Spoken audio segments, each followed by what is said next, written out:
empresa vai ser constituída por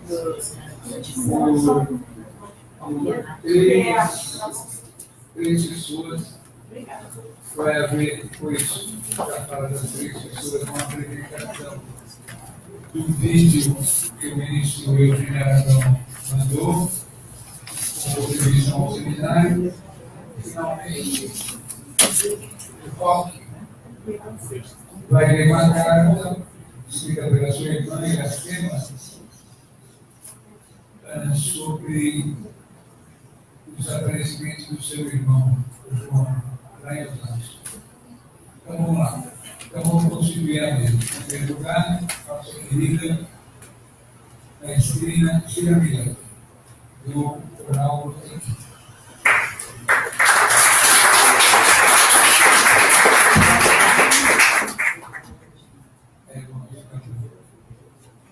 Depois, vou convidar a doutor Mário Alvarenga, procurador regional da República.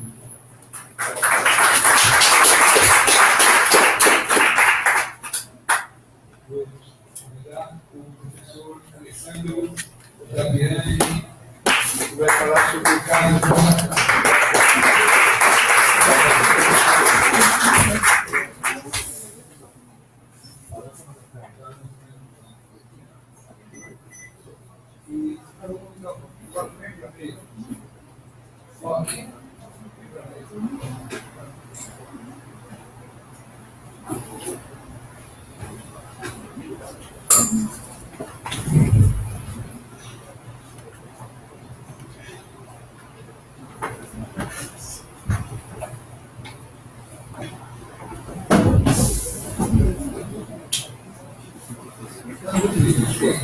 para entender a ordem, eu ler a carta da filha dele, uma pequena carta de 2 páginas, sobre como nós somos na mesa chamada Grave Violações de Direitos Humanos. Isso aqui é uma coisa, esse documento que o vai ler é muito importante para a família dele, para a história. Esse documento nunca foi lido em público. Para eles é muito importante que esse testemunhal, como é uma coisa que envolve um documento familiar, uma história que aconteceu há tantos anos e talvez nunca tenha sido contada em público. Você faz a leitura, faz.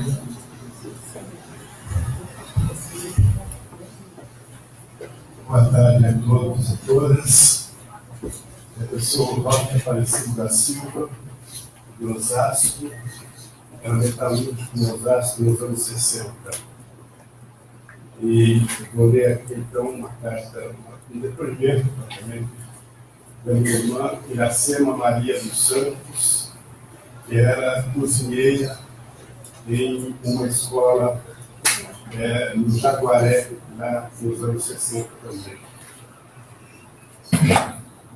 No dia 29 de julho de 1969, foi normal na vida de Iracema.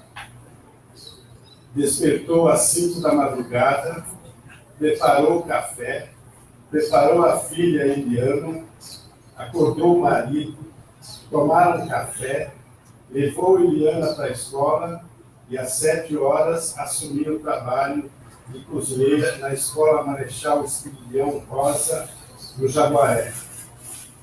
Saiu desse trabalho às 16 horas, levou a filha para casa e foi para a escola deputado Augusto do Amaral, onde trabalhava como inspetora de alunos. Às 21h50, voltou para casa, arrumou a cozinha, deixou tudo preparado para recomeçar tudo de novo às 5 da madrugada. Às 23 horas, quando estava indo dormir, ouviu uma batida conhecida na janela. Era o João, seu irmão de 20 anos. Iracema foi correndo abrir a porta. Olhou para todo lado, fechou a porta novamente. João, que estava na clandestinidade, entrou todo ensanguentado. Tinha rompido um cerco policial e recebido um tiro do lado esquerdo, logo abaixo do mamilo. Iracema imediatamente começou a fazer um curativo para estancar o sangue. Constatou que não era nada grave, apenas uma bala. Minutos depois, a casa foi invadida e cercada por dezenas de policiais. Revistaram tudo, levaram presos João, Adolfo, marido da Iracema, invadiram também a casa próxima e levaram nosso pai, nossos outros irmãos, Liceu e José, de 17 anos. Iracema não levaram, deixam como isca e ficam vigiando a casa a ver se chegava mais alguém. Como ela não saiu e não chegou ninguém, voltaram à casa às 4h30 da madrugada e a levaram diretamente para o Comando-Geral do Segundo Exército. Interrogaram-na durante 40 minutos seguidos. Acusaram-na de ser a enfermeira da VPR, como saiu na manchete dos jornais do outro dia. Mas queriam saber mesmo era do paradeiro do capitão Lamarca. As equipes de interrogatório se revezavam. E um dos momentos terríveis para Iracema foi ver que um dos integrantes da equipe de torturadores era o professor Ramos, professor da mesma escola em que trabalhava e pai de um aluno. Depois de 40 horas, já não compreendia mais as perguntas e deixava por um tempo, porém, durante o dia, sofreu muitas horas novamente de interrogatório, sem água para beber, sem poder ir ao banheiro, sem nada. Solta a segue todo o tempo, e suas pernas tremiam ao ir para o trabalho, mas tinha que conversar com um tal de professor Ramos, como se nada tivesse acontecido entre eles. Logo após ser solta, vai ao Hospital das Clínicas saber notícias do irmão mais novo. De lá foi informada que logo após ser internado, apareceu uma equipe de médicos, entre aspas, e enfermeiros, e o levaram para exames, e nunca mais voltaram. João foi sequestrado no Hospital das Clínicas por policiais fantasiados de médico, e o mais lógico era que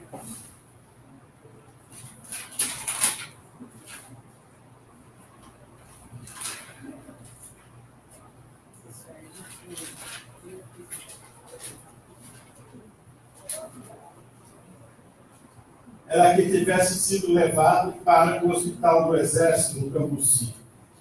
Começa a Via Crucis de Iracema para encontrar esse irmão. Foi incontáveis vezes ao Hospital do Exército. Perguntavam o nome, buscavam os papéis, olhavam para todo lado e diziam que não estava. Ele não estava lá, dizia. Ela não desistia. Além disso, os companheiros com quem ela mantinha contato, cobrindo pontos, ou que se encontravam no presídio de Tiradentes, aconselhavam-na a não desistir de procurar João no Hospital do Exército. Corajosamente, ela ia do presídio para o trabalho ao lado do torturador. Estava a seus velhos pais que haviam perdido um filho e com o outro preso. Voltou ao hospital do Exército e, ao perguntar aos soldados na porta, um deles, que estava chegando, perguntou ao outro: não é aquele magrinho que está lá na quinta enfermaria? E a Iracema percebeu tudo, mas não podia entrar. Não deixaram. Ela trazia notícias para os companheiros da BPR e os que estavam presos no Tiradentes. Levava informações para eles, o desespero lhe dava mais coragem. Marcava um ponto atrás do outro e, dependendo do contingente de informações que trazia. Sua peregrinação ao Hospital do Exército continuava ininterruptamente. Quando saí da prisão, eu, Roque, trocado pelo embaixador suíço, Iracema continuou a visitar os companheiros do presídio na sua missão de como correio. No 43º dia da prisão de João, chega os policiais em seu trabalho. Chegaram dizendo que iam levá-la porque o João precisava ser operado urgentemente e o hospital precisava de autorização dela, Iracema. Iracema reagiu dizendo que não ia lá. E todos os dias ia ao hospital e diziam que ele não estava lá. E que não desejava ser presa novamente. Então, que fosse buscar a autorização do seu pai, visto que já sabiam onde era a casa, por lá estiveram várias vezes. Os policiais insistiram que tinha que ser ela, porque em seus momentos de delírio, João a chamava: Ira, Ira, não é você? Ela resistiu ainda, mas eles garantiram à diretora da escola que ela não seria presa, e então ela foi. Consentiu em ir com eles. Deram a ela um calmante, dizendo que ela ia precisar. E entraram na quinta enfermaria. O choque foi tão grande que ela não conseguiu controlar a urina e começou a escorrer pelas pernas. Não estava completamente, João estava completamente desfigurado, só ossos, e a boca toda dilacerada, faltando pedaços. Mesmo assim, a reconheceu e esboçou uma espécie de sorriso. O desespero tomou conta dela. Tremendo, foi levada para fora para assinar os papéis que necessitava para que fosse operado, dizendo que era uma autorização para uma cirurgia complicada, na qual dependia a vida dele. Ela assinou e foi em seguida, percebeu que era um truque. Viu alguma coisa que dizia que a família, através dela, estava acompanhando o tratamento dele desde o momento da prisão. Feita a cirurgia, Iracema foi visitá-lo várias vezes e ele apresentava melhoras. A última vez que ela o viu foi no dia 21 de setembro de 1969. Chegaram a fazer planos para o futuro. No dia 25 de setembro, 4 dias depois de vê-lo melhor, chegaram eles de novo na escola. Ela teve um grande susto e e eles avisam que João estava morto e seu corpo estava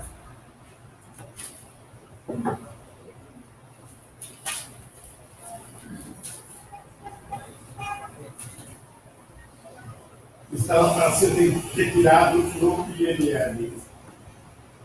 Foi uma correria de dia inteiro para liberar os papéis e atestado de óbito, etc., e só se completou no final da tarde. O corpo foi entregue congelado, lacrado em uma urna e a urna colocada dentro de um caixão. Dava para ver os olhos, parte do rosto, do osso e o nariz, a boca tampada. Fizeram o velório e assim mesmo. Muita gente acorreu. Eram muito feridos. No meio de tudo isso, muitos policiais disfarçados. O povo toma o caixão e leva pelas ruas de Osasco. Iracema continuou com os dois trabalhos, ao lado do torturador na escola e ao lado dos revolucionários no presídio e nas ruas, cuidando da família, da sua própria e dos velhos pai e mãe, dos irmãos de todos. Enfim, Iracema continua na luta sempre. O João, dia 29 de junho de 1969, foi aquele tiroteio que houve ali, quase em frente ao Pacaembu, onde Fernando Rubio foi morto e meu irmão conseguiu escapar do cerco e chegar na casa da minha irmã, até lá em Osasco, e aí foi isso tudo. Ou seja, morreu sendo torturado em um leito do Hospital do Exército de Cambuci.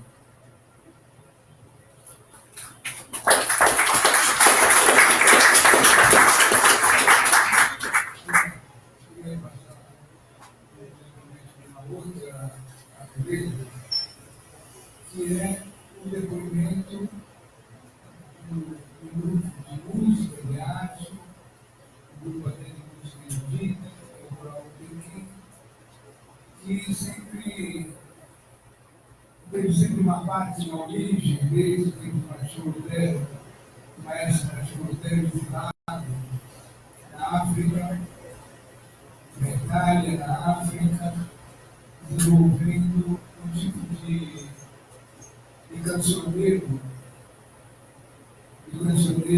engajado na luta e na resistência dos povos. Então, por que a gente convidou, sempre a gente convida o Coral para, desde o primeiro ato, lá no recorde, para fazer as suas apresentações, mas hoje a gente deu um monte de coisa, depoimento da Cira Milani, para dizer qual é a importância da participação do Coral Pequim em todos aqueles músicos fantásticos, aqueles maestros, aqueles professores, nessa luta da resistência, principalmente a partir da primeira vez que houve uma ocupação do recorde, onde a música secretária internacional, era Tchau e outras canções do Conselho Mundial da Resistência. Então, e foi legal que no nosso grupo exatamente maestro e assim, mas a Cira Rodrigues, eu achei muito bom a gente ouvir de uma mulher, de uma companheira, de uma cantora sofisticada, coral, erudito, um depoimento, porque a gente reconhece que a contribuição do coral do Pequim e dos músicos, de todas as vezes que eles vieram, foi uma contribuição importantíssima para a Comissão da Verdade Convencional. queria passar a palavra.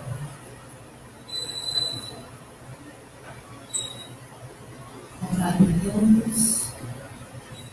Eu vou muito contada do nosso companheiro, do Álvaro dizendo que estou aqui representando mais partido pelo nosso diretor e fundador do Comitê da tradição de 50 anos, também fundador do grupo Aicara Educativo chamado Organto Suspenso, que significa Campos Suspensos, e recebe esse nome exatamente porque herda a missão do grande compositor italiano chamado Luigi Nono, que baseou parte dos seus trabalhos sobre recolhimento de culturas exterminadas nos processos civilizatórios. E chegando aqui contando vocês, primeiro eu perco completamente o texto decorado, que eu havia trazido. Por causa das palavras do companheiro desse relato tocante. Um artista, e tantos artistas ligados ao Comitê King geralmente são vistos com distanciamento porque eles próprios se distanciam na relação com uma plateia do público como figuras normais, cidadãos. E o Luther King, há 50 anos, diz que o seu lema é cantar a música de todos os povos, de todos os homens, em todos os tempos. E não é possível cantar a música dos homens, dos povos e dos tempos desconectado com o seu tempo presente, com as questões sociais da natureza humana e principalmente das injustiças humanas. Um artista desconectado da relação do presente, da realidade, do cotidiano, perde a sua função e deixa de exercitar fundamentalmente a sua cidadania individual e coletiva. Há 50 anos, a temática resistência visita os concertos do Luther King, que faz questão de pesquisar e de manter vivas as tradições musicais, orais ou não, do continente africano, por exemplo, com o qual nós trabalhamos há 30 anos, de populações dizimadas pelos processos civilizatórios, e não só, ainda hoje no cotidiano, dizimadas pela desigualdade, caladas pela violência, e nós com pílulas, com segundos de exposição na mídia, através dos concertos, conseguimos continuar sensibilizando as pessoas para essas questões.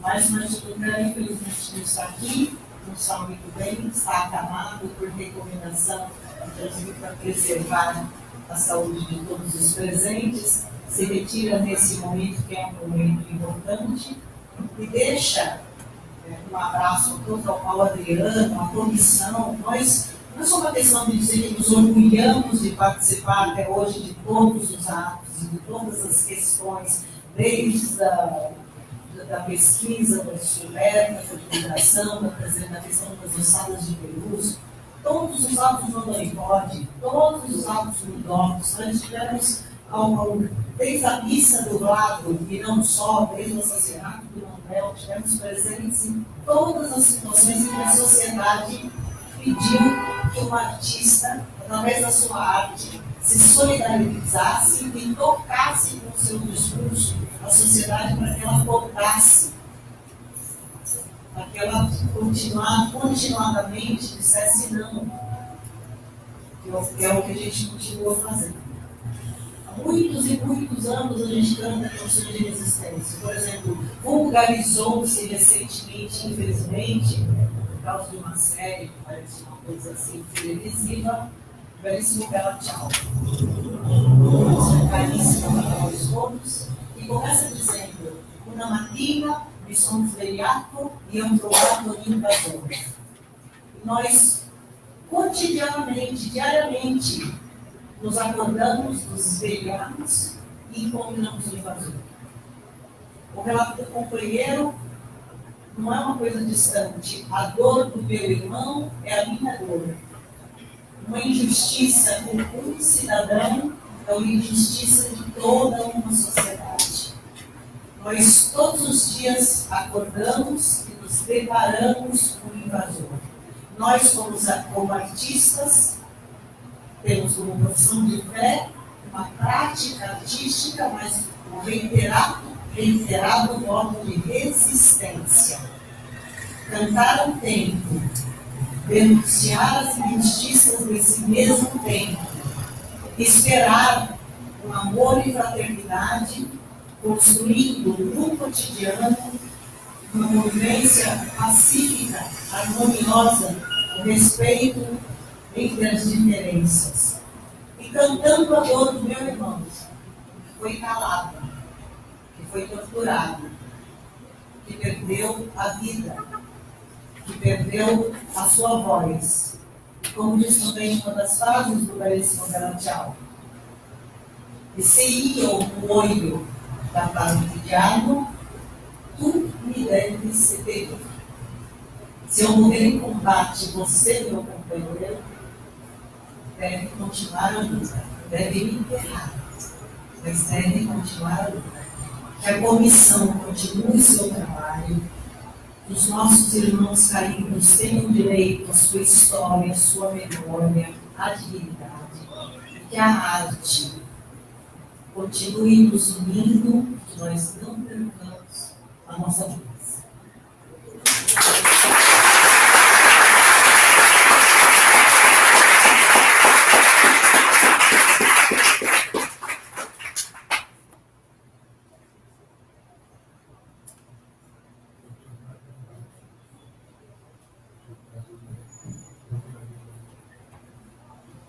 Boa tarde, queria cumprimentar todas e todos, dizer que o Adriano realmente está se superando e deixar a gente em situação embaraçosa.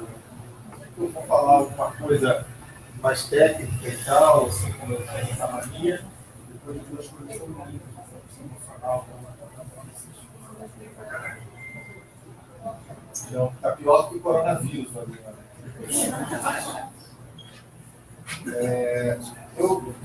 Eu fiquei pensando muito no que eu poderia falar, porque aqui são tantas amigas e amigos, né, e os quais já conversamos tantas vezes sobre assuntos da ditadura, da transição, de violação dos direitos humanos, e o Adriano também facilitou, que você fala de qualquer coisa.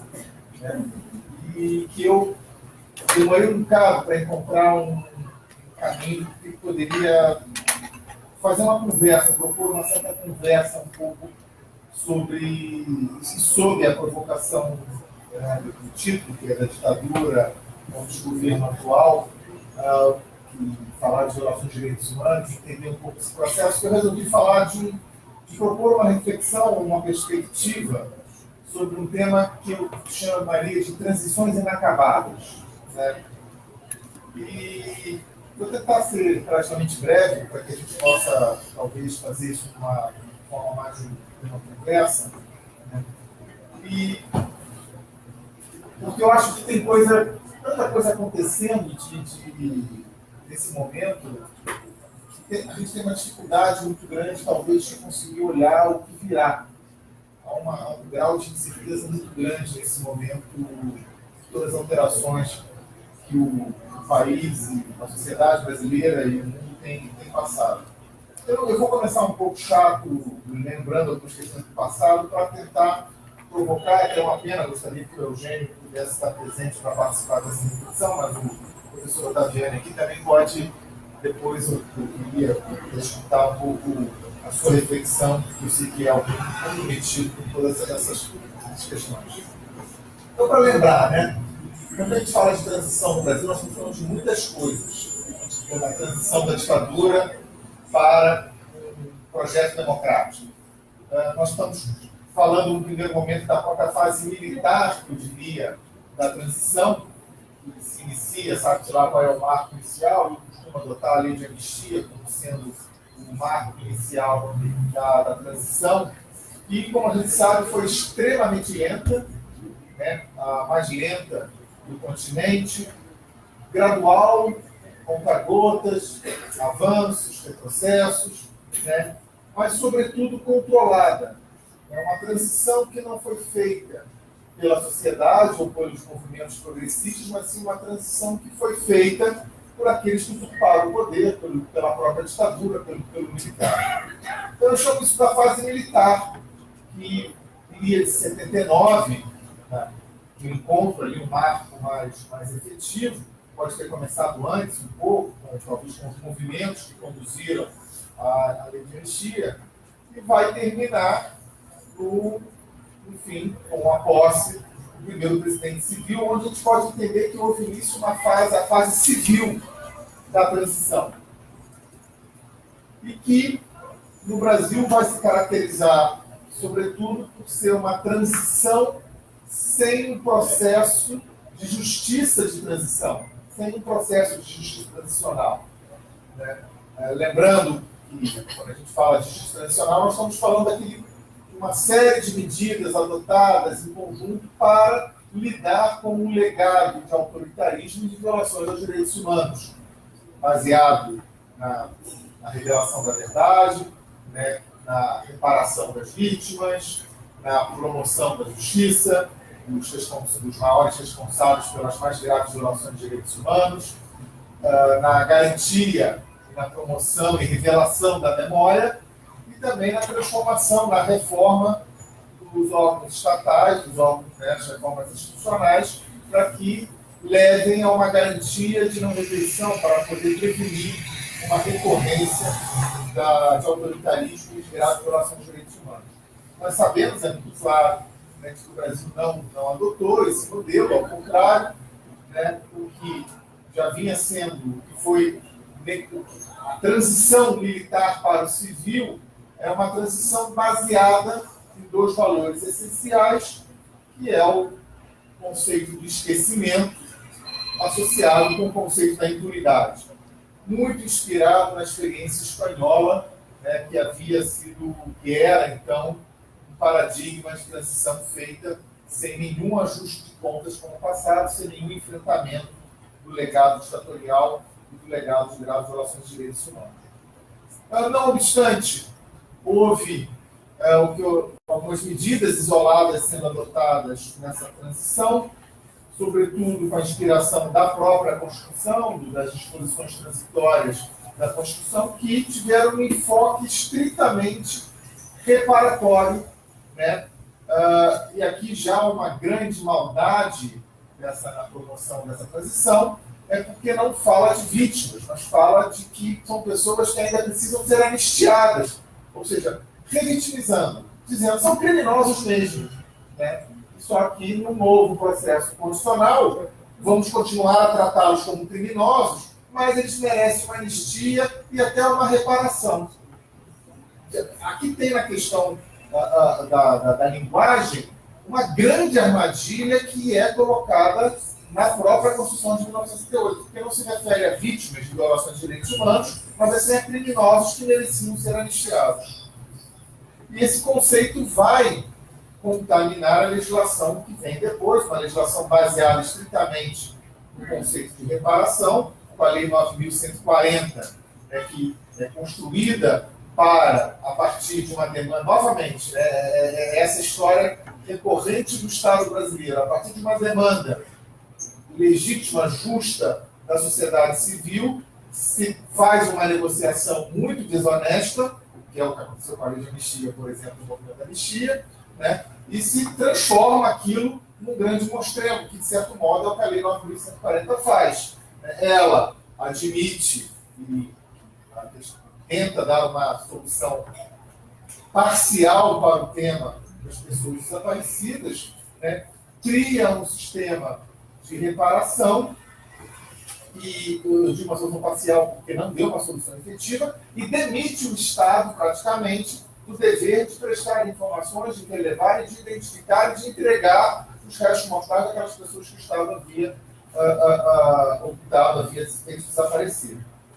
Depois nós temos como complemento a Lei 10.559, que vai dar concretude às disposições transitórias, criando o regime de anistia, do anistiado político, reiterando essa linguagem indevida e criando um modelo de reparações que é uma reparação baseada, sobretudo, no prejuízo econômico, ou melhor, não é baseada nela, mas que privilegia, né, prestigia aqueles que sofreram danos pela relação de trabalho, inclusive de um modo desproporcional àqueles que sofreram violências, que sofreram, inclusive, a perda de pessoas da sua família. É mais, às vezes, um Estado com medidas isoladas, a partir de reivindicações legítimas, mas deixando de ter aquele elemento essencial de que é a visão do todo. Vai trabalhando de forma parcial e, com isso, muitas vezes, provocando novas injustiças e novas vitimizações. Ou seja, as concessões do Estado até então são baseadas estritamente no vetor econômico, no vetor de reparação do ponto de vista pecuniário, de compensação pecuniária de vítimas de graves violações dos direitos humanos e perseguições pela ditadura.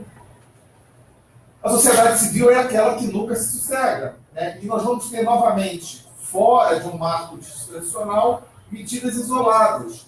Então, por exemplo, a Comissão da Verdade, né, do campo da revelação da verdade. Né?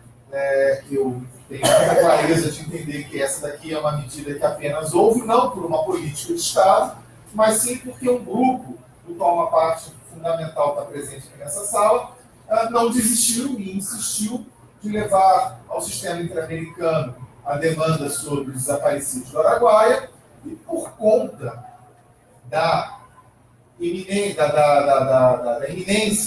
né, de uma condenação internacional, faz com que o Estado faça uma concessão de criar uma Comissão da Verdade, sem que houvesse a verdadeira vontade política de criar a Comissão Nacional da Verdade. Novamente, associado nessa ideia que eu quero reforçar de atomicidade, né, de questões e iniciativas que vão pipocando. Novamente, existe, e a gente precisa reconhecer, dentro do próprio Estado, do próprio órgão do governo, novamente, medidas isoladas, muitas vezes criativas, muitas vezes extrapolando o próprio espaço apertado do mandato político que ele havia sido dado, de criar também algumas providências, no campo, por exemplo, federal, as clínicas de testemunho, as caravanas da anistia, mais recentemente a criação do GT Perus, que são iniciativas que, de certo modo, subvertem a intenção do Estado. Né? Uma espécie de agentes infiltrados que vão subvertendo. No nível estadual, a estupenda genialidade da criação de um fenômeno até hoje pouco estudado, pouco compreendido, das comissões estaduais da verdade, das comissões municipais da verdade, um movimento, algo que é muito típico e quase exclusivo aqui no Brasil. Né? Algumas mais subversivas, como a do Adriano, que é uma iniciativa da Assembleia Legislativa, né? Outras da própria sociedade civil, ou seja, nem sempre no braço que deveria ser o diretamente responsável, que é o Poder Executivo, outros no nível municipal, como em São Paulo se conseguiu em determinado momento fazer o monumento de Ibirapuera contra o que se imaginava que seria possível, né? E no próprio Ministério Público Federal, de onde eu venho, né? Onde também, por mérito da sociedade civil, das famílias que provocam, que trazem conscientização, que insistem, e que, por sorte, alguns membros do Ministério Público, quando se viram confrontados com as Forças Armadas, perceberam, dos quais eu me incluo, que havia algo de muito, muito estranho nesse cenário. Né? Eu volto um pouco adiante nesse sentido. E aí, novamente, medidas isoladas fora de uma política pública, nessa transição civil, de promover tentativas de justiça criminal, que até hoje não se consegue avançar, e que também, verdade seja dita, só consegue florescer dentro do Ministério Público a partir também da pressão internacional, ou seja, da decisão da Corte Interamericana de Direitos Humanos, que uma vez mais há um movimento que nasce a partir das vítimas, não é uma iniciativa dos Estados. Né? A criatividade do Ministério Federal de tentar superar a ausência ou a existência de uma política de Estado baseada em esquecimento e impunidade, trabalha com a questão dos povos indígenas, onde havia um espaço mais reservado, ajuda a busca de restos mortais e a questão do próprio Araguaia, que tem uma outra dimensão. Mas, de qualquer forma, o que a gente percebe é de que há uma impossibilidade com essas medidas isoladas de lograr o que seria o mais importante, que é o rearranjo do quadro político que havia feito o pacto de impunidade e esquecimento. E isso é sempre uma questão que eu acho que devemos tentar compreender por que essa barreira não conseguiu ser derrubada. Não conseguiu ser derrubada, né, apesar do máximo esforço, né, e às vezes, eventualmente, por exemplo, eu percebo dentro do governo da ex-presidenta Dilma, né, um esforço na questão da nomeação da Comissão da Verdade, embora não houvesse ocorrido esforço na aprovação da lei da Comissão da Verdade, mas na hora da nomeação há aparentemente um esforço, mas que sofre limitações. Basta ver que havia um comissionado que era um opositor da própria ideia do mandato da Comissão da Verdade, né? Ou seja, a comissão tem que conviver com uma concessão na sua gênese, no seu próprio quadro de membros, né? E que vai mostrar toda a sua força na falta de colaboração de diversos órgãos do Estado com o próprio mandato da comissão. Pois bem, é interessante perceber que na sucessão de governos do PSDB e do PT, foram também incapazes, seja por que motivo for, de superar esse óbvio, a promoção de um processo jurisdicional. O que havia? Era uma ausência de convencimento, de compreensão da importância desse processo, do benefício que ele poderia trazer para o futuro, que eu acho que hoje a gente consegue provar quase que matematicamente quais são as consequências disso, ou foram realmente as limitações políticas de um pacto que era rearranjado? E é aqui que eu entendo que se trata muito mais dessa hipótese. Uma hipótese de um acordo transicional que foi preservado e renovado no tempo, né? Como se a cada novo partido, um novo governante que tomasse posse, houvesse uma renovação de uma troca. E eu tenho isso, assim, por uma série de motivos, defendo essa hipótese, né, de que o pacto da impunidade e esquecimento ele foi renovado sempre em troca de uma política de não ingerência militar na vida civil, né? Ou seja, as Forças Armadas passam a ser fiadoras da estabilidade, em troca de não se mexer com o passado e o papel das Forças Armadas. Alguns momentos eu acho que comprovam um pouco essa realidade. Lá no Fernando Henrique Cardoso, a própria criação do Ministério da Defesa, né? É uma aceitação de um posicionamento do poder civil sobre o poder militar, né? Ainda que com muitas limitações, a gente conhece, mas há esse passo, né? Como sendo parte, me parecendo como um sintoma dessa situação. A aceitação de comissões de reparações, inclusive no caso da comissão de anistia, com reparações de montantes bastante significativos em termos de valores, é um processo reparatório com valores mais elevados do mundo, é o processo brasileiro, né? Então, como uma concessão na parte reparatória financeira, isso não afeta diretamente a estrutura ou a imagem das Forças Armadas, né? E todo o esforço feito cotidianamente pela manutenção desse véu de ignorância sobre a ditadura, na educação, em todos os espaços, né? E de garantia da impunidade do sistema de justiça. Existem fissuras nesse acordo. Eu queria lembrar, quando nós fomos ao Araguaia, e Crimeia e Melinha estão aqui, né, de que a consequência da nossa ida ao Araguaia em 2000 é que nós fomos perseguidos, os membros do Ministério Público. E não houve, no Parlamento brasileiro, entre todos os partidos, nenhum partido, nem o PCdoB, nem o PT, que se posicionasse ao lado da defesa das investigações dos procuradores que estavam bastante perdidos ainda, de forma muito verde, tentando romper uma fissura, ou criar uma fissura nessa barreira do silêncio.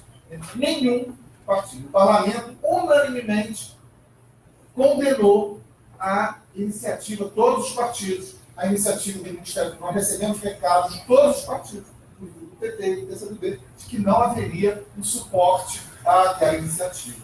Então, isso é muito forte de que havia algo, né, do mundo político que mantinha aquele consenso.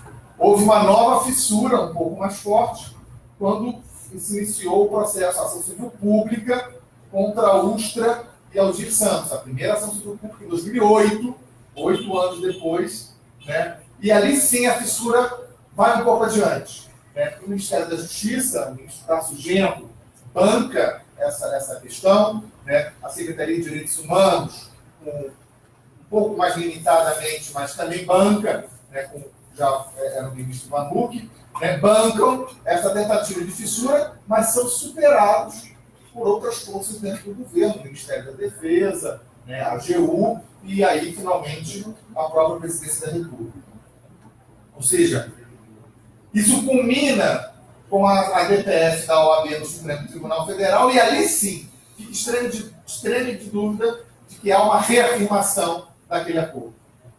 O Palácio do Planalto põe toda a sua força sobre o Supremo Tribunal Federal para garantir o pacto da anistia, para garantir aquilo que eles chamavam de um pacto, nós não entendemos que é um pacto, mas para garantir que aquele pacto transicional baseado no esquecimento e na impunidade fosse mantido.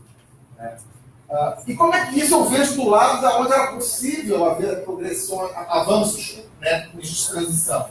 Por outro lado, a gente vê as Forças Armadas cumprindo com a sua parte do pacto.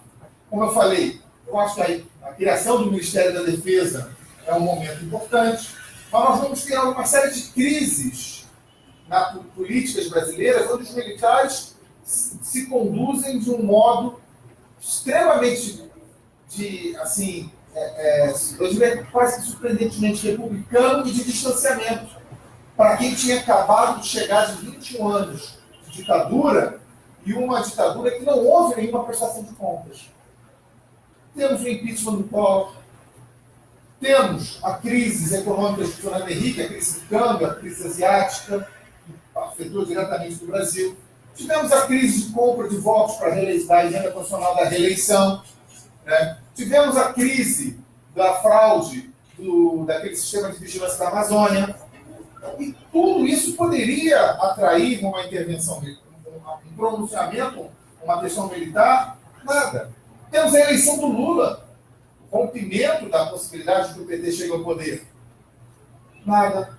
Né? Temos o mensalão, temos a eleição da Dilma, uma ex-terrorista, como diriam, mas os militares respeitam as regras do jogo.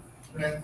E temos o próprio processo do impeachment, onde aqueles militares que tentam sair da caixa são, inclusive, punidos ou chamados a atenção pela estrutura militar. Se mantém, a meu ver, o outro lado da moeda, se mantém esse pacto. Eu vejo aqui alguns sinais sobre isso. E aí, a grande surpresa vem com a candidatura do atual presidente. E aqui que eu acho muito interessante, os militares quebram o pacto. Eles quebram o pacto de não interferir na vida civil e montam um governo de fato, que é um governo militar, com profunda interferência na vida política e que já cobra preços da própria imagem das Forças Armadas. Isso é o meu motivo que aqui eu vou encaminhar para o fim, né? Porque é o espaço do cinzento. O que isso vai significar? Porque eu acho que é importante compreendermos um pouco mais todo esse processo para poder dizer que efetivamente houve uma quebra do pacto que foi feito não conosco, mas que foi feito com as cúpulas partidárias, que foi feito com o PSDB, que foi feito com o Fernando Henrique, que foi feito com Lula, que foi feito com Dilma. Esse pacto foi quebrado por muitos lados. E não é pelo lado que se imaginaria que nós gostaríamos que tivesse quebrado esse pacto nessas várias oportunidades que nós falamos. Qual vai ser a consequência disso? Será que aqui nós temos uma oportunidade, ou melhor, teremos uma oportunidade de reabrir o processo como um todo? Porque eu não tenho dúvidas de que esse sistema colapsará pode ser muito brevemente, pode ser um pouco mais longo, pode ser ainda mais tarde, mas ele colapsará. Todos nós temos o dever, eu acho que, especialmente nós que somos ainda um pouco mais jovens, nós vamos ter que ter um engajamento de reconstruir esse país quando essa tragédia atual colapse. Né? Eu acho que nós devemos estar prontos para isso, temos que estar estudando, aproveitar esse período para estudar isso. Haverá um reposicionamento das Forças Armadas perante a opinião pública com o colapso desse governo, que é um governo militar, é um governo das Forças Armadas. Né? Nós vamos ser capazes de colar o colapso desse governo nas Forças Armadas? Nós vamos ter novas graves violações de direitos humanos para investigar e talvez tratar junto com as violações de direitos humanos que não foram investigadas da ditadura? Ou seja, nós vamos conseguir, talvez, seria o caso, politicamente, seria o caso, juridicamente, de imaginar que esse governo, ele é parte ainda da própria ditadura, que a gente teve aqui um interregno e que a discussão mesmo de um processo institucional a ser feito após essa tragédia atual tem que levar em consideração agora, desde 1964. Então, são questões que eu acho que estão em aberto e que começam a me instigar um pouco a reflexão e um pouco a nossa capacidade de pensar, antever até como que política e juridicamente deveremos nos posicionar daqui para frente. Muito obrigado.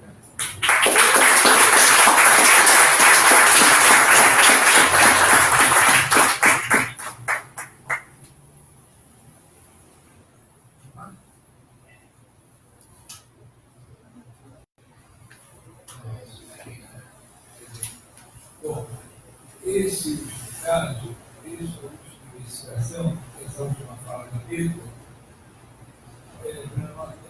trabalho importante, porque muitos professores e estudantes da Faculdade de Direito lá de São Francisco, da USP, começou a fazer trabalho de investigação sobre a vida e a obra de JK. Léo Vidigal, Alessandro Taviani, outro jovem advogado, que agora está falando, o professor também vai falar, a equipe toda, começou a estudar a vida, a obra e as condições de como ocorreu a morte de Juscelino Kubitschek. A primeira foi por interferência do Ivan Seixas, que tinha uma relação muito grande com o Pará, por conta da pesquisa que a mãe do Igor fez sobre o livro da Yara. Inicialmente, a Comissão da Verdade Católica Municipal de São Paulo acolheu a investigação dos depoimentos de Juscelino. Posteriormente, esse material, esse trabalho vieram para a Comissão Estadual Principal. Então, e agora, esse ano ainda, duas novas publicações, além de uma importantíssima, que já foi feita, duas novas publicações vão ser editadas por esse livro. Então, todo mundo pergunta no Brasil e no exterior se essa investigação foi séria, foi aprofundada, por que houve acolhimento da tese da Comissão Nacional da Verdade, quais são os problemas políticos e se esse assassinato, se essa eliminação do Juscelino estaria dentro daquela operação Condor do assassinato dos três integrantes da Frente Ampla, Juscelino Kubitschek, João Goulart e Carlos Lacerda. É um dos temas mais bem pesquisados, mais bem fundamentados, uma honestidade intelectual impressionante. Então, agora, vamos passar a palavra ao professor Alessandro Taviani para falar do caso Juscelino Kubitschek. Muito obrigado a todos. Eu vi que teve na mesa anterior gente que se levantou, né? Pelo meu vício de professor, peço desculpas que eu também, se eu ficar sentado, não consigo falar. Igual o Didi não consegue falar se não me chamam, sabe? Está melhor? Eu queria começar, na verdade, falando que talvez nós não nos demos conta da grandeza do que foi a comissão da verdade Rubens Paiva, levada adiante pela Adriane, pela Melinha, Renan, Vitor, toda a equipe que nos assessorou. Porque ali, o espaço de abertura e a dignidade com a qual cada distinta demanda foi tratada, na verdade, não só garantiu espaço para que aquelas investigações tivessem existência. Na verdade, ao nós conseguirmos ali colocar investigações sobre temas que em outros lugares estavam sendo bloqueados, nós estávamos podendo compreender melhor a história do Brasil. E compreender melhor a história do Brasil é algo que não só no Brasil não se quer que aconteça. Lá nos Estados Unidos também não se quer que aconteça. Por quê? Porque aqui no Brasil nós jogamos um pedaço da história mundial, porque no dia que o Brasil se emancipar, parte considerável do mundo se emancipa. Então, o que aconteceu lá, naquelas reuniões aparentemente simples, aparentemente despretensiosas, na Assembleia Legislativa do Estado de São Paulo, esse fenômeno curiosíssimo que o Dr. Marlon trouxe aqui, que é este florescimento de comissões da verdade, o que está se jogando ali é um conhecimento muito mais do que só das nossas histórias individuais. É o conhecimento de como o Brasil funciona, de como o Brasil é enxergado por outros espaços do mundo e, portanto, o conhecimento do que dá para fazer no mundo. Então, o que aconteceu lá na Comissão da Verdade Rubens Paiva merece toda a nossa honra. E eu vou relatar aqui um pedacinho dessa história de quem viu muito de perto. Lá no Lago de São Francisco, da onde eu venho, nós estudávamos o Juscelino, porque eu sou professor de Direito Econômico, que é uma matéria mais ou menos chata, que estuda o que acontece com a economia e como o direito organiza a economia. E ali nós tínhamos a curiosidade de como organizar a economia brasileira para que o nosso país seja o que ele pode vir a ser, aliás, meus caros, que ele será. Porque isso que nós estamos vivendo hoje é um ponto e vírgula na nossa história. Nosso país é muito mais do que o que a gente está vivendo hoje. Nosso país pode muito mais, e daqui a pouquinho a gente vai chegar lá. Então lá, no Lago de São Francisco, que é bem pertinho daqui, a gente estuda como fazer para a economia brasileira ser o que ela pode vir a ser. E nós estudávamos, então, a experiência daquele período de 46, 64, no qual já é um período democrático, no qual os descendentes do Getúlio se organizam e eles vão tendo caras diferentes. Uma dessas caras é o governo Juscelino Kubitschek, governo muito curioso, porque ele traz as automobilísticas, mas quem faz a arquitetura de Brasília é um comunista. Ele fala que vai aos Estados Unidos apertar a mão do Eisenhower em primeiro lugar, mas quando o Eisenhower cobra dele que entregue a exploração de petróleo para as empresas americanas, o Juscelino é absolutamente intransigente e fala na cara do presidente americano. Não I love you, presidente, como ultimamente a gente viu, mas ele fala: presidente, respeito muito, porque você foi o comandante em chefe das forças que nos libertaram do Hitler, mas a exploração do petróleo brasileiro até hoje só foi sabotada pelos Estados Unidos. E agora a Petrobras é que fará aquela exploração. E a Petrobras, e o Juscelino fala isso, porque por trás dele ele tem o Marechal Lott e todos os militares nacionalistas, diz o Juscelino na cara do Eisenhower: a Petrobras é intocável. Esse é o ano de 1955. A partir daí, aquela figura que é simpática, que quer atrair investimentos estrangeiros, passa a ser vista com certa desconfiança, porque afinal, a arquitetura de comunista, a Petrobras deveria sair de cena, agora vai ficar mais forte do que nunca. O PNDES, que foi criado para ser uma mera correia de transmissão para que a gente importasse produto americano, começa a financiar a nossa industrialização, então isso tudo começa a sair um pouco do quadro de ter um mero submisso ali na presidência da República. Essa história que nos fascinava lá no Lago de São Francisco, e de repente nós caímos nas condições do desaparecimento dessa figura. O que aconteceu, e mais nós pesquisávamos, menos respostas nós encontrávamos. E, prioritariamente, porque havia pessoas que conviveram com o Juscelino, que eram da sua mais íntima relação, que estavam quase centenárias, gostariam de colocar as suas informações e não tinham acesso até então. Quando então surge a Comissão Nacional da Verdade.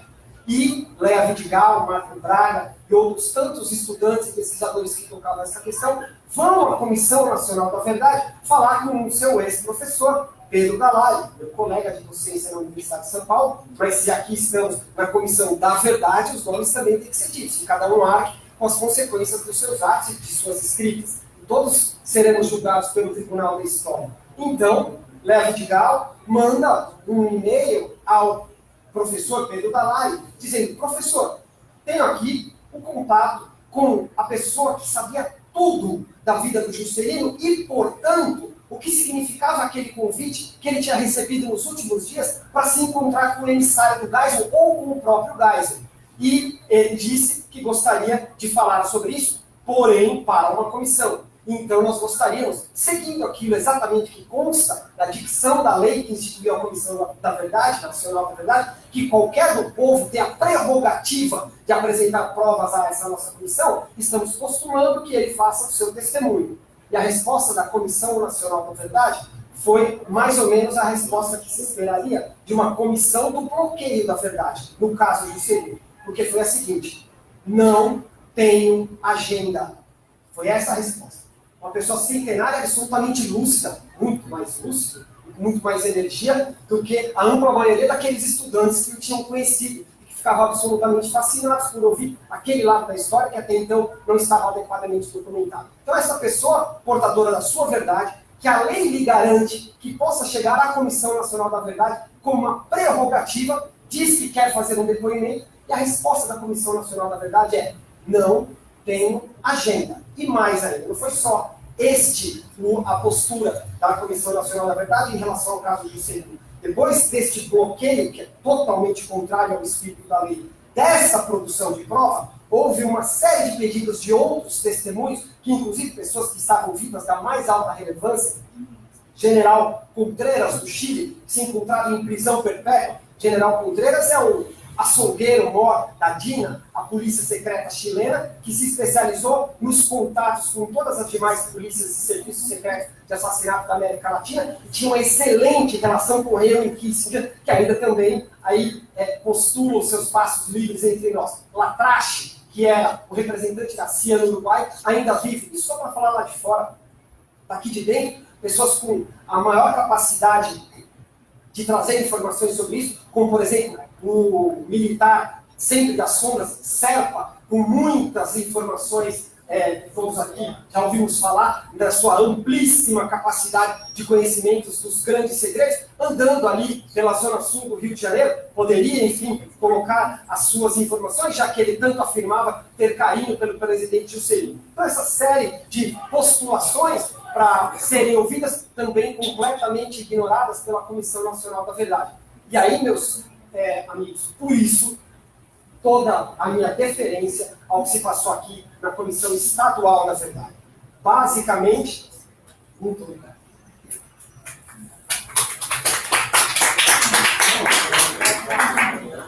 Eu já vou quase acabar, era só para tomar água. Obrigado. Eu já achei que era aula para acabar logo. Valeu pela parte final. Esse bloqueio da Comissão Nacional da Verdade levou esses estudantes, levou esses pesquisadores a buscarem albergue em algum lugar. E aí o que se passou aqui na Comissão Estadual da Verdade merece o meu relato mais amplamente possível, sem qualquer adjetivação, sem qualquer tergiversação. O que se passou ali foi que a Comissão Estadual da Verdade aceitou albergar aquela investigação sem dispor de maiores recursos, salvo a garantia de que ali aquela investigação poderia ser levada a cabo livremente, honestamente.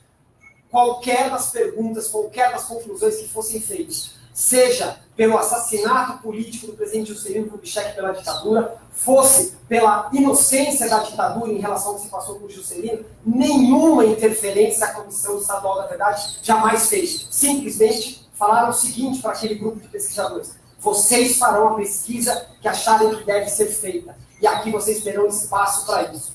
Só isto significou a energia que aquele grupo de pesquisadores precisava para se lançar numa montanha de documentos que até então jamais tinham sido mobilizados e ordenados. E o que aqueles documentos revelam, e daqui a pouquinho isso vai ter uma outra consequência que, mais uma vez, nos leva a louvar o que se passou na Comissão Estadual da Verdade.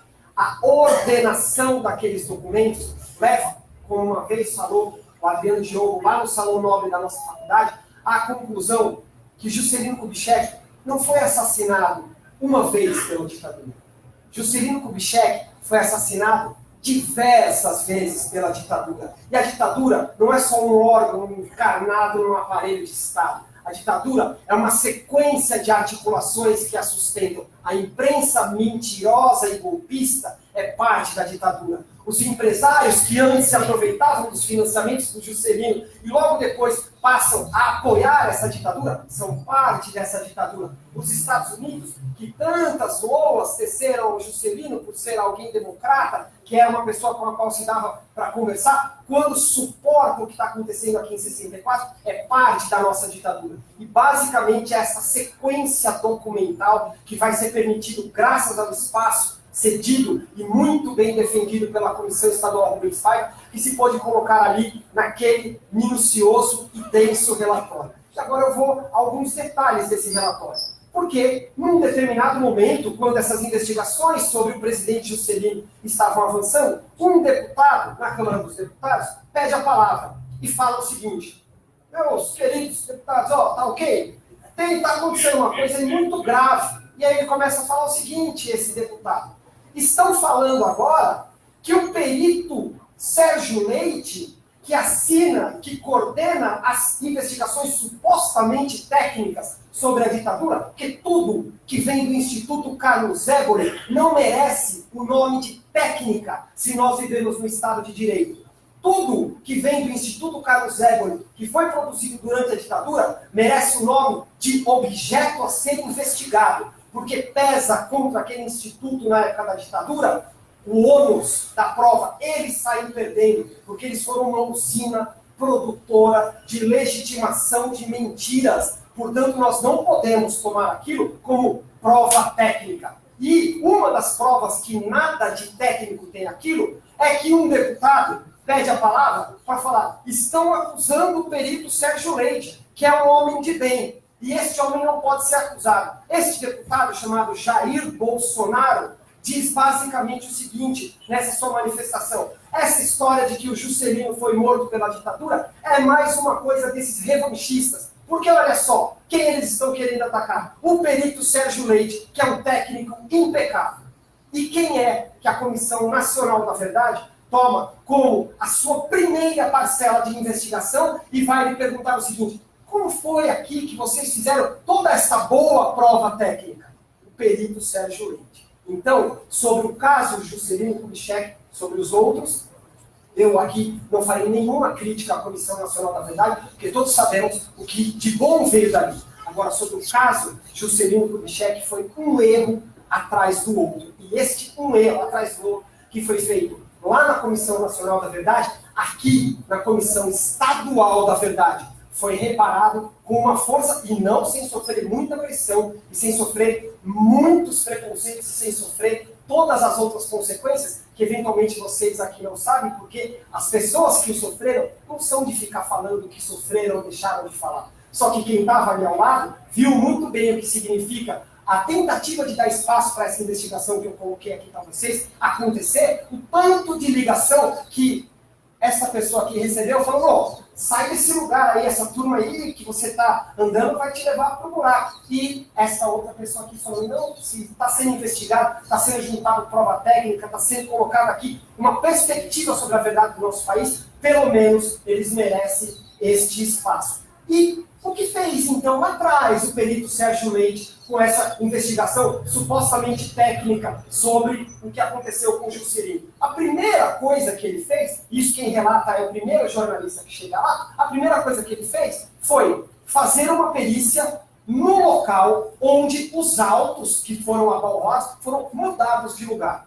Eu trabalhei com direito do seguro, grande parte da minha vida. Se um perito de uma seguradora fizer um laudo deixando uma indenização ser paga, se for de R$1.000, em uma perícia, na qual os carros foram mudados de lugar, esse perito nunca mais é contratado para nada.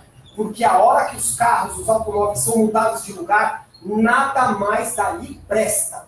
Tudo, a partir de então, está sob suspeição. Eu só narrei para vocês um fato, de tantos outros, sobre os quais essa perícia não fica em pé de cabo a rabo. Sem mencionar que a morte do Juscelino na Rio-São Paulo, em acidente de trânsito, foi anunciada na imprensa 15 dias antes de acontecer. Sem mencionar que, depois de 74, quando o Geisel, segundo a CIA, afirma que é o Figueiredo, que vai organizar os assassinatos políticos em 74, e hoje, agora, não tem mais nenhuma dúvida sobre isso, e, portanto, essa história de ala dura e ala leve da ditadura, essa mitologia, existia a ditadura. E a ditadura era unificada em um esforço: acabar com seus opositores, fazer uma limpeza aqui e nos colocar amestrados aos interesses dos Estados Unidos. Este é o grande projeto da ditadura, no qual estão mais ou menos alinhados todos eles. E então, em 74, Figueiredo assume a gestão dos assassinatos políticos. Em 75, há uma troca de correspondências que, anos depois, o Contreras olha para aquela assinatura e fala: parece que é a minha mesmo, mas você sabe como é aquela época, né? Falando de, dentre outras limpezas, do assassinato do Letelier e do assassinato do Juscelino Kubitschek. E em 76, começa uma deflagração na América do Sul adentro. Bom, estes fatos, eles foram parar no nosso relatório. Este relatório termina com a conclusão forte, depois a todos os interessados ali, a leitura vai levar às suas próprias conclusões, mas basicamente afirmando o seguinte: olha, as provas da ditadura para falar que isso aqui não foi assassinato são fraudulentas e, portanto, toda a lógica indica justamente o seu inverso: aqui ocorreu um assassinato político. Este relatório depois, assim como outros, com isso eu já estou quase encerrando, Adriano? Esse relatório, assim como outros, depois ele vai circular pela sociedade civil, mas também vai parar no valoroso Ministério Público Federal brasileiro. Não tinha PowerPoint lá naquele Ministério Público Federal. Lá era trabalho, isso é uma massa de documentos desse tamanho aqui. E eu acompanhando o trabalho daquele promotor, e ele lendo documentos, sem nenhum comprometimento, com nenhuma tese, muito respeitoso, porém, absolutamente cioso da sua prerrogativa. E falando: olha, se eu achar que aqui tem o que falar, eu falo; se eu achar que não tem o que falar, eu não falo. E eu pensando: nossa, há promotores em Berlim, que coisa boa. Há pessoas aqui que vão seguir as regras do nosso país. Então esse promotor lá em Resende pede outras duas perícias, uma médica e uma da colisão. E finalmente ele consegue, depois de tantos anos, gente para fazer análise técnica que não é vinculada à Polícia Federal ou ao Instituto Carlos Éboli, porque nós temos uma sequência de documentos que reproduzem aquele do perito, gente fina, defendido pelo presidente Jair Bolsonaro, Sérgio Leite. Bom, então o que essas duas perícias, nesses autos recém-encerrados pelo Ministério Público, falam? A primeira, a perícia médica, fala: olha, aqui já faz bastante tempo, mas tem uma coisa que a gente pode afirmar com certeza: a cadeia de custódia desses corpos foi desrespeitada do começo ao fim. É dizer, não tem perícia na época que possa ser considerada minimamente decente, porque o básico de uma perícia médica é que ninguém mexa no corpo. E só então, a partir de que aquilo que a gente vai periciar é de fato aquilo que aconteceu, a gente pode falar o que aconteceu. Quando você chega lá e a cadeia de custódia foi uma bagunça, e foi isso que os militares fizeram com o corpo do Juscelino, do presidente Juscelino e do seu motorista, uma zorra completa, totalmente politicamente interessada, não tem perícia médica que possa ser confiável. E aí vem a segunda perícia, a perícia técnica sobre a colisão. E aí, um dos peritos que foi analisar isso aí é um perito de mais de 30 anos de serviços prestados às empresas seguradoras. E aí ele começou a fazer uma análise, finalmente, distinta daquilo que aconteceu na Comissão Nacional da Verdade, uma análise de fato técnica. Erros que ele encontrou na técnica perícia do Instituto Carlos Zébio. Primeiro, erro de regra de 3, que se eu fizesse, e vocês também, na 8ª série, nós não nos formaríamos no ginásio. Tem erro de regra de 3 naquela perícia. Troca de fórmula de derrapagem por fórmula de frenagem. Coisa que se qualquer perito fizer em um laudo de seguradora, não consegue o próximo contrato. Vai ser demitido assim que souber. E aí, diz então este perito, olha, tem mais coisa aqui. Na verdade, eles inventaram um acidente e começaram a falar deste acidente aqui, nesta perícia. É exatamente isso que aconteceu. Bom, nós só chegamos a essa conclusão nessas perícias porque lá atrás, na Comissão Estadual da Verdade, sem nenhuma recompensa por isso, sem nenhum compromisso político prévio, sem que ninguém se conhecesse, essa turma que está aqui falou a seguinte frase: pode vir aqui, porque este é um lugar para a verdade sobre o nosso país florescer. E isso eles não falaram, mas eu intuo. Eles só falaram isso porque eles acham que é só conhecendo o nosso passado é que a gente vai poder fazer desabrochar o nosso futuro. E, na verdade, o evento de hoje, meus queridos, não é só sobre o nosso passado. É sobre esse futuro que virá radiante, em breve, para todos nós aqui. Obrigado.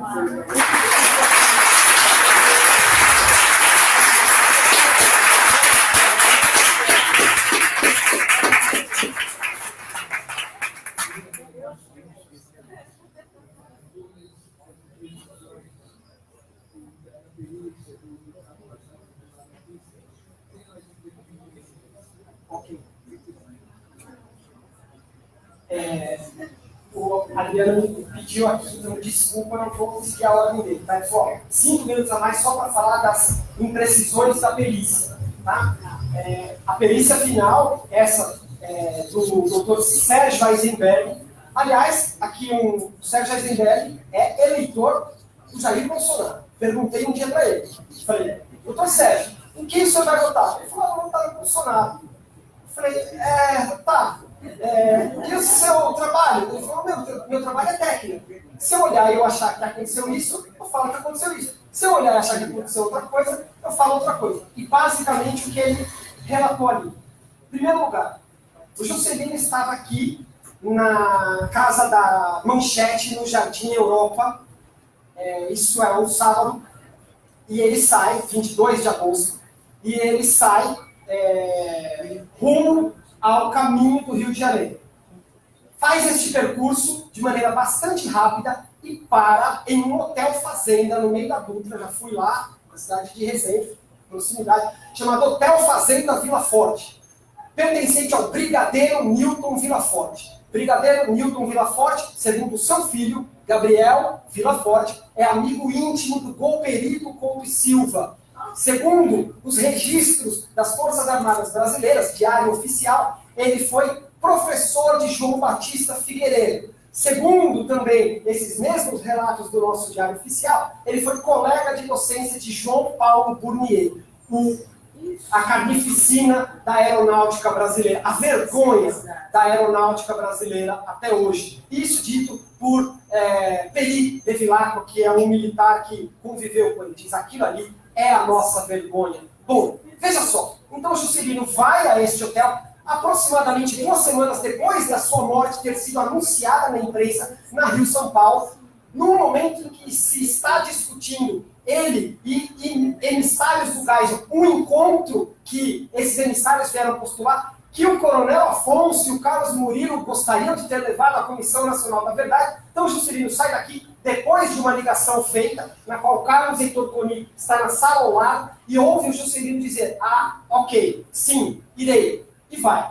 Aí então ele para nesse lugar e o Coni fala, olha, só que a Manchete, a nossa casa, está completamente grampeada, qualquer um sabia disso, só que diz o Coni. Só que o Juscelino, tudo que se passava na cabeça dele, o tempo inteiro, era como abrir o país, como voltar à democracia, não é possível que isso fique desse jeito. Então ele topava qualquer encontro com qualquer pessoa. E as pessoas ao redor dele falavam, presidente não faz isso, você não sabe onde você vai. Ele falava, e quem você acha que importa mais? Eu, minha vida, ou a democracia do Brasil? Se ali tem uma chance, lá eu vou. Então lá ele foi para o Hotel Fazenda Vila Forte, vai ficar cerca de 45 minutos a 1 hora, e de lá, cerca de 5 minutos depois, o seu carro sairá e fará uma rota, segundo a última perícia, uma rota de colisão em uma reta contra um ônibus que vem do outro lado.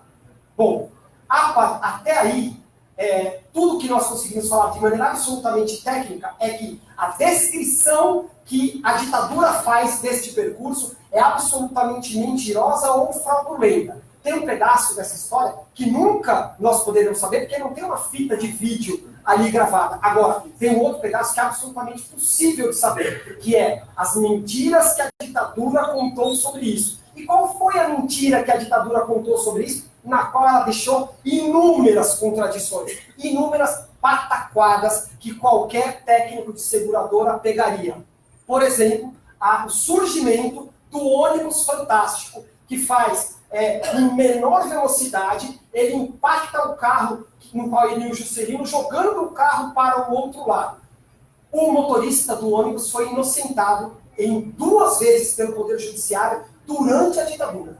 A unanimidade dos passageiros do ônibus sempre falaram, nunca houve esta colisão. O motorista do ônibus, que está vivo, mora aqui em Indaiatuba, seu Josias Oliveira, fui conversar com ele várias vezes. Ele falou o seguinte, em primeiro lugar, a minha vida acabou quando eles disseram que eu matei o Juscelino. Mas o que aconteceu? Eu vi um carro passando por mim e indo inexplicavelmente, de maneira a colidir com o caminhão. O caminhão faz um desvio de rota. O caminhão com toneladas de gesso. O carro faz um desvio de rota para realcançar esse desvio de rota primeiro do caminhão. Isso é absolutamente comprovado pelas marcas do outro lado, que a perícia da ditadura nunca analisou. Agora, finalmente, um período sério olha e fala, peraí, aqui eu vim para cá e depois eu vim para lá. Este carro buscou aquele caminhão deliberadamente. E aí o que acontece? O motorista do ônibus, ao ver o que aconteceu, estaciona. Um culpado que estaciona e vai prestar socorro e fica lá tranquilamente depois, e mais ainda, recolhe os passageiros, vai à delegacia mais próxima e fala para o policial, olha, aconteceu uma coisa lá, uma colisão assim, era o presidente Juscelino. Nenhum dos passageiros jamais falou qualquer coisa para qualquer autoridade em qualquer tempo. Houve esta colisão. Só surge esta colisão em um local, no laudo da ditadura do cidadão de bem, Sérgio Leite, que foi elogiado pelo Bolsonaro, protegido pela Comissão Nacional da Verdade em suas conclusões. Eu poderia ter essa conversa aqui com vocês por mais de 2, 3, 4, 5 horas. Me encerrarei, meus queridos, em respeito ao tempo de todos nós, mas a nossa verdade é de todos nós, sobre cada um dos nossos casos aqui. Ela não vai ficar tampada.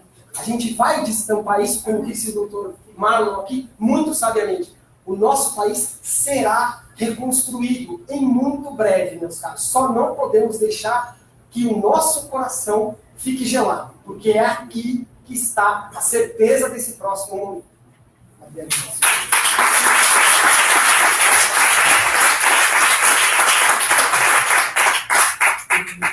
Esse foi o caso registrado. Quem quiser saber, o João Goulart, o Vila Cerca, até de Tancredo Neves, ou mesmo agora no caso mais recente, revelado pela Suprema Corte do Chile, da morte do presidente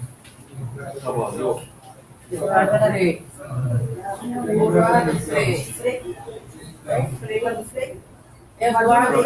Eduardo Frei. Gente, pode conversar com o professor, tá? Uma mesa está muito atrasada. Tem um depoimento do ministro Aragão, que queria vir fazer essa conversa com o doutor Marlon, mas ele não pôde. Então vamos projetar um vídeo que o ministro Aragão mandou de Brasília para participar dessa live. E depois o doutor Otaviano vai ligar os novos documentos sobre Juscelino. Vamos lá, ministro Aragão. Acho que é melhor desmontar muito, se vocês poderem assistir. Para poder assistir Pode estar ligando. e agradecer a presença de todos.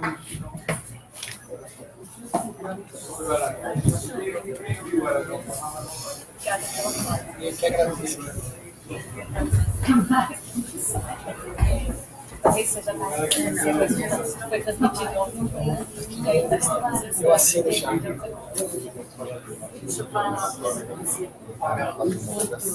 Vamos pagar aqui a luz? Se puder só encostar a persiana. O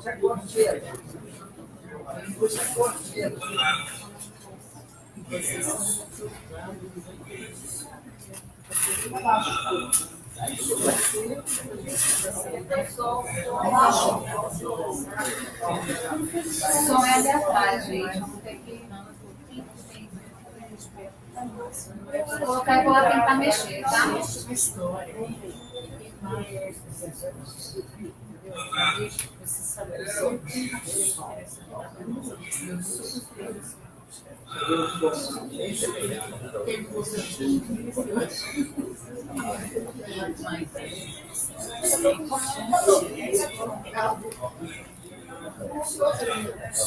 Acertou o som aí?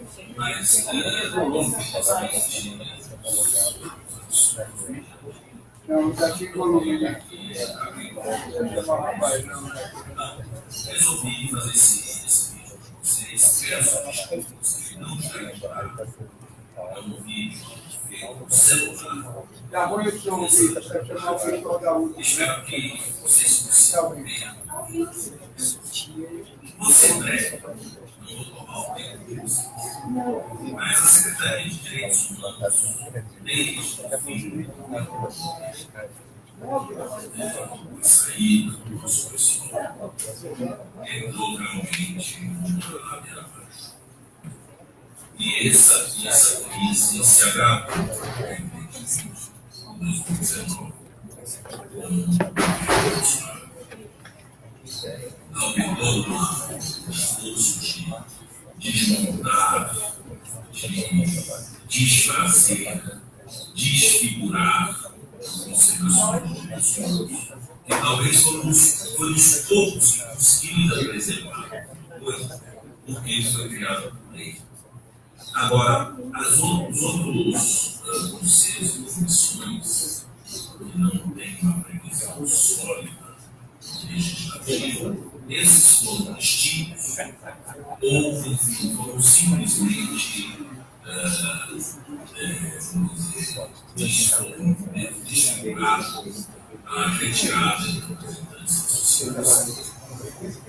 Há nesse governo uma enorme hostilidade à sociedade. O que eles entendem como sociedade civil se resume, na verdade, a meia dúzia de atores, como as igrejas evangélicas, como os militares, alguns órgãos que não são executivos do Ministério, mas não tem nenhum tipo de afinidade com a colaboração da sociedade civil. Aliás, não falo disso, nesse caso, todos são todo o sistema de cultura também, do sublinharismo, o implemento previsto no CAT, deveríamos falar por isso, mas não se dá direito a eles irem nas penitenciárias, restringidos no seu direito para ter a liberdade de monitorar, cobram o dinheiro de passagens diárias, enfim, a hostilidade vai a todo mundo. No CDH, o Procurador-Geral da República, Aras e Regadas, ele resolveu simplesmente tirar a Procuradora-Geral da Polícia, que é tradicionalmente quem representa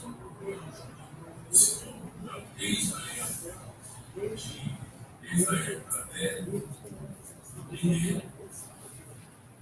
e colocou no seu lugar um sujeito que veio procurador da República de início de carreira, Benedito Jardim, Ailton Benedito Jardim, é conhecido por criar problemas para a sociedade civil, dar declarações extremamente agressivas e polêmicas contra os esforços de integração de pessoas vulneráveis, né?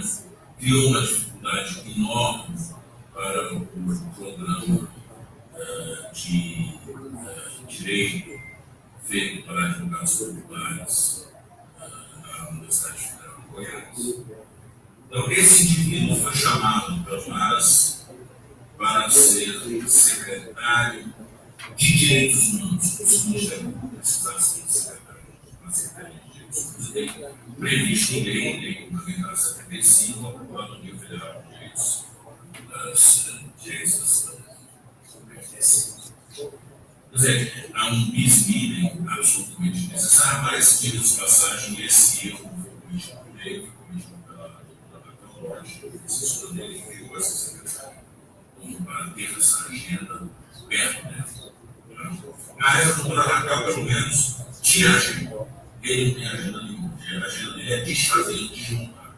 E colocou o Ailton Benedito no CNH, no lugar da doutora Débora. Ou seja, uma pessoa que o Ministério Público, através do seu Conselho Superior, negou a cessão à Secretaria de Direitos Humanos, que tinha sido solicitada pela ministra Damares, porque entendeu que ele não tinha qualquer afinidade na sua atuação com esse tipo de tema. Agora é nomeado para o Procurador-Geral da República para ser o seu representante no Conselho Nacional de Direitos Humanos. É como se fosse uma bufetada na cara de todo mundo, uma bufetada na cara da sociedade civil. As agendas são tristes. Hoje, a ministra ela reúne o Ministério dos Direitos Humanos e da Lei de Direitos Humanos com a Secretaria do Governo, com a Secretaria da Família,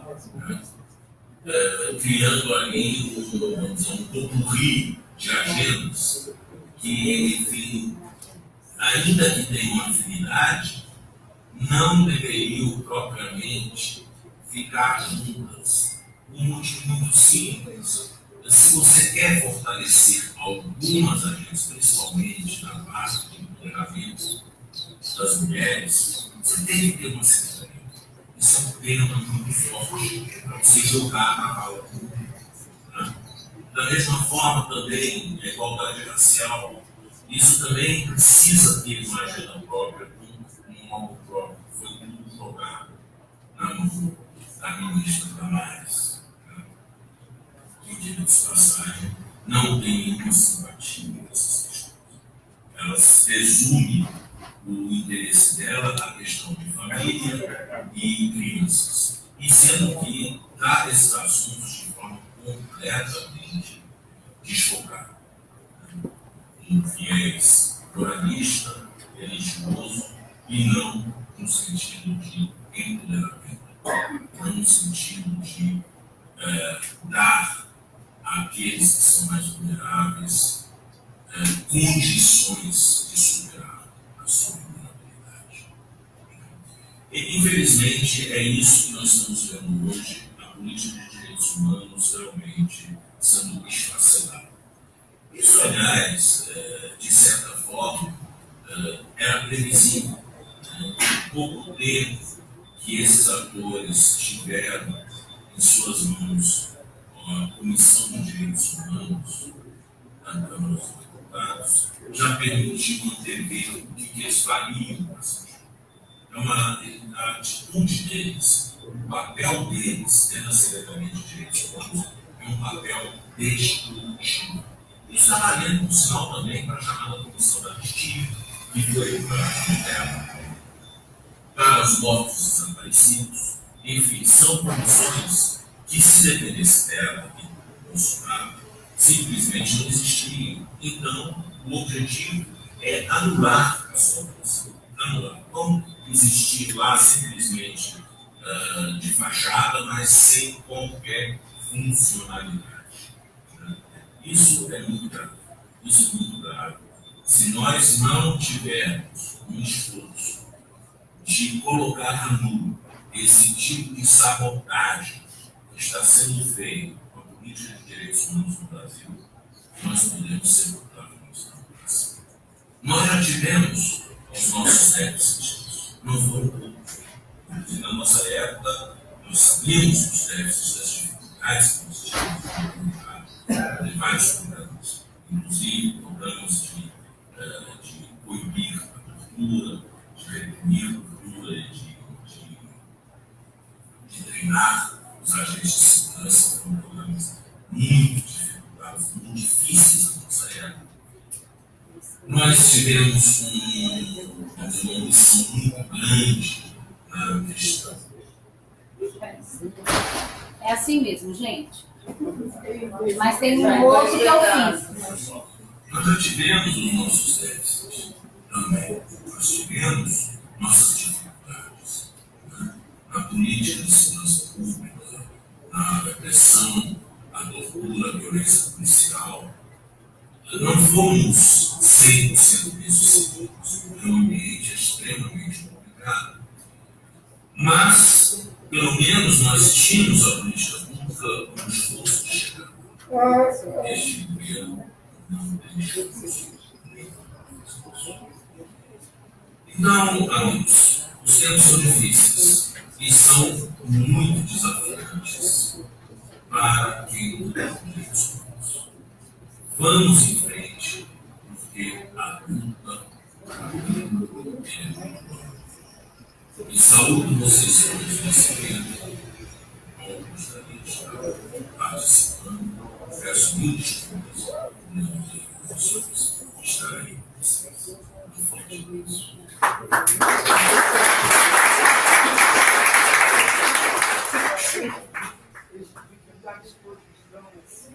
Vocês jornalistas que estão aí podem disponibilizar qualquer portal que isso autorizou, tá? Tá legal? Vamos lá? Próximo. Vai, né? Vai lá.